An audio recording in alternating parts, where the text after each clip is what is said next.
Just a preface, I'm going to sound very normal and comfortable in this video as to remain somewhat serious. But do not be warned, as I am so incredibly excited for this movie. And to represent my sheer excitement for this trailer, I am going to scream. Ah! So the full trailer for Backrooms has came out, and this is quite frankly astonishing. All I needed was live action async, and I would have been fine. But what we got was so much more, and this is now probably my most hyped movie of all time. Trailer begins with In Stupendo's famous liminal song 647 playing, and a shot of a furniture store named Captain Clark's Ottoman Empire.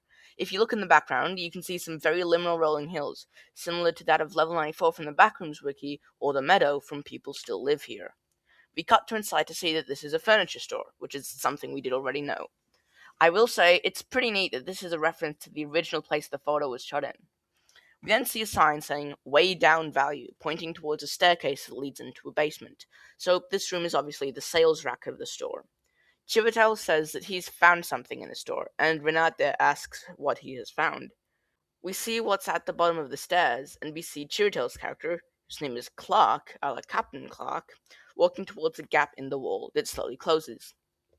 He reaches his hand forward towards the wall, and the next shot we see is of Clark in the complex as him saying, I found a place, begins to echo.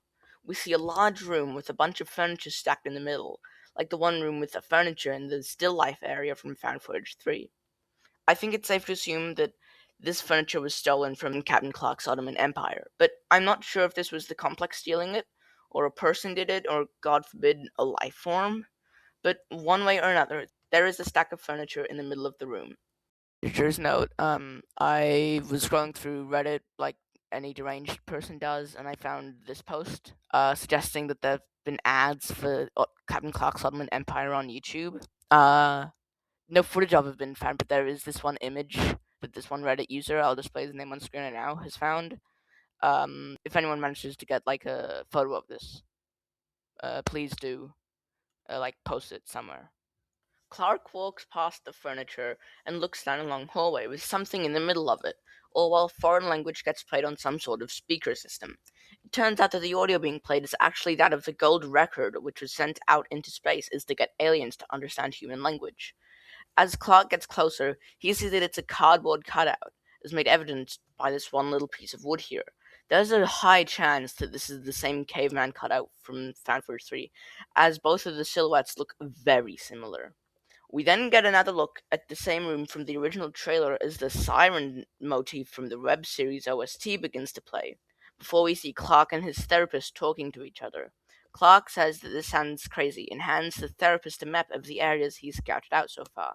And this is actually very interesting. This gives us a very good look at how the complex will be portrayed in this movie.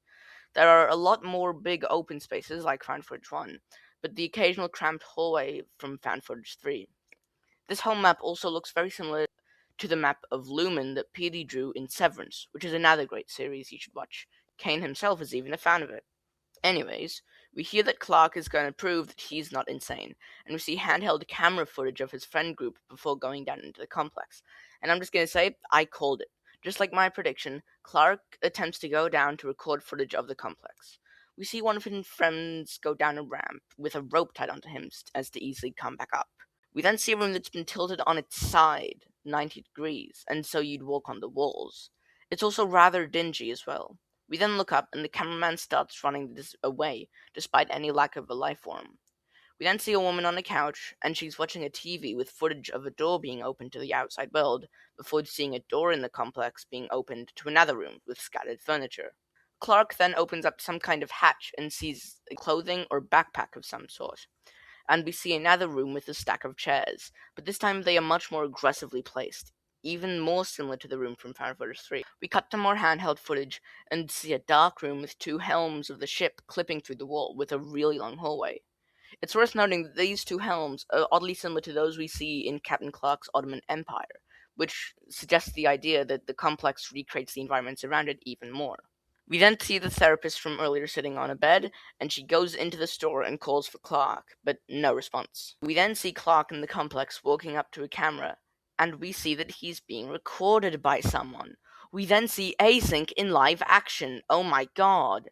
When they appear, we also hear the guidance beacon send that Async put in the outpost to guide people towards the threshold. Even though Kane said they're not going to be a focus in this movie, Async must have a big enough presence to be seen in the trailer, and I'm just so excited to see what they're actually going to do in this movie. We then see Clark put his hands onto the wall that he enters through, but he can't actually make his way back to reality, suggesting that the null zone has went away and now he's trapped in the complex. We cut back to the handheld footage, and the cameraman begins running through a reference to the original photo with some just blood-curdling screams in the background. We then see the therapist walking towards the marked null zone, and she walks towards the other side in just some incredible VFX, as Clark says that it's beautiful. We then see a crammed hallway with the therapist running through it with her face very ruddy. So this sequence presumably takes place during the lifeform chase. And then the trailer ends with someone putting their hands against a wall. It's worth noting that in this corridor, you can see a sort of rope on the floor, which looks similar to the rope that Async used in the movie, and the wallpaper on the other side looks similar to this wallpaper here. So it's very possible that this is actually right before she makes it up to Async. So how does this all fit together? Well, I personally think that Clark will explore the complex, get lost, and the therapist will need to find him before the life form does, or something. There are also many liminal spaces shown in this trailer, and at one point you can see reference to the original Backrooms image. You see in this shot that there's a stop sign on the floor, and since we see a stop sign earlier, I think it's safe to assume that they pulled the stop sign at the floor, which makes me wonder if it no-clipped out, or if there was like a cavity hole in the floor that it was resting in. The async employees fighting over the canister is very weird as well. My best guess as to what this could mean is that they got stranded in the complex one way or another, and they slowly run out of air, but then one of them finds an oxygen canister and they fight over it as to try and stay alive. Although it's left very vague. There's also a possibility that the room with the camera that Clark finds himself in could be the room on the other side of the store in room 14E. The final shot of the therapist making her way through the hallway is very interesting also. I want to say that the walls are shifting to each other, but you can't really tell. At the end of the shot, she puts her hand in front of her head like she's hiding from something, which is also interesting. Editor's note: at exactly 1 minute in the trailer, for a single frame, we get a TV ad of a book called The Window Within, which is some sort of therapy book written by one Dr. Mary Klein. I don't know if this is actually the therapist, but it most likely is because it does look pretty similar. That means that all the times I say the therapist aren't actually her name, it's just probably Mary. I cannot believe this movie is actually happening. It's so cool that Kane has managed to get the funding necessary to do this, and I really hope that it's a good movie. For now, though, I'll definitely work on the timeline because I'm working on it. I am, trust me, I'm working on the timeline. That's what I'm doing because I'm working. I'm the timeline. Yes, I'm working on the timeline.